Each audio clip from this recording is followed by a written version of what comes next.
Breaking news ఉత్కంఠ వీడింది. Jubilee Hills Congress ticket Naveen Yadav కు confirm అయింది. టికెట్ నవీన్ యాదవ్ కేటాయిస్తూ పార్టీ అధిష్టానం ప్రకటించింది.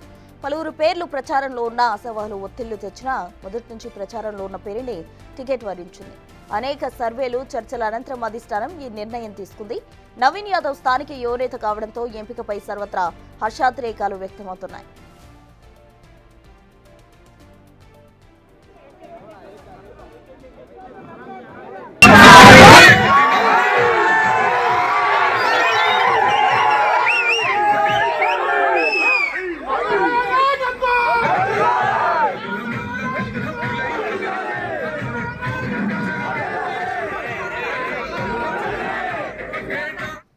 రెండు 2014లో ఎంఐఎం అభ్యర్థిగా పోటీ చేసి రెండో స్థానంలో నిలిచారు నవీన్ యాదవ్.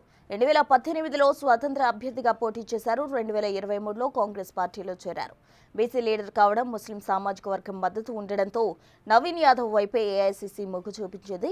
ఇక జూబ్లీహిల్స్ టికెట్ కోసం చివరి వరకు కాంగ్రెస్ సీనియర్లు పోటీ పడగా ఆ యువకుడు కావడంతో నవీన్ కే ఛాన్స్ పార్టీ ఇచ్చింది.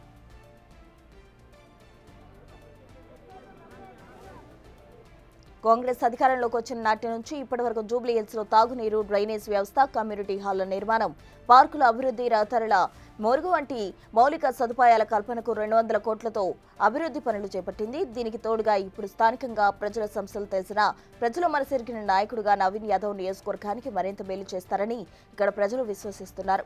కాంగ్రెస్ తన అభ్యర్థిగా నవీన్ యాదవ్ పేరు ప్రకటించడంతోనే అధికార పార్టీ గెలుపు ఖరారైందని పేర్కొంటున్నారు. గత 10 ఏళ్ల బీఆర్ఎస్ పాలనలో తీవ్ర నిర్లక్ష్యానికి గురైన జూబ్లీహిల్స్ నియోజకవర్గాన్ని నవీన్ యాదవ్ అభివృద్ధి పథంలోకి తీసుకొస్తారని ఆశాభావం వ్యక్తం చేస్తున్నారు.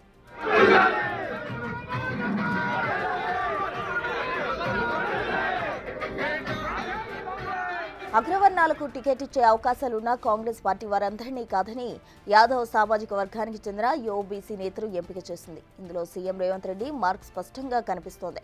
ఇప్పటికే బీసీలకు 42% రిజర్వేషన్స్ అమలుకు కృషి చేస్తున్న సీఎం ఈ ఉప ఎన్నికలోనూ బీసీ అభ్యర్థిని ప్రకటించి ఆయా వర్గాల సాధికారతలో తన చిత్తశుద్ధి మరోసారి నిరూపించుకున్నారనే అభిప్రాయాలు వ్యక్తమవుతున్నాయి. నవీన్ యాదవ్ అభ్యర్థిత్వంపై క్షేత్రస్థాయిలో అధ్యయనం చేసిన తర్వాతే ప్రజల అభీష్టం మేరకు కాంగ్రెస్ పార్టీ ఆయన ఉప ఎన్నికల బరిలో దింపినట్టు పార్టీ నేతలు చెబుతున్నారు. కులమతాలకు అతీతంగా ప్రజలు నవీన్ యాదవ్ను తమవాడిగా భావిస్తుండడం వల్లే ఆయనకు టికెట్ కేటాయించడానికి కారణమైందన్నారు.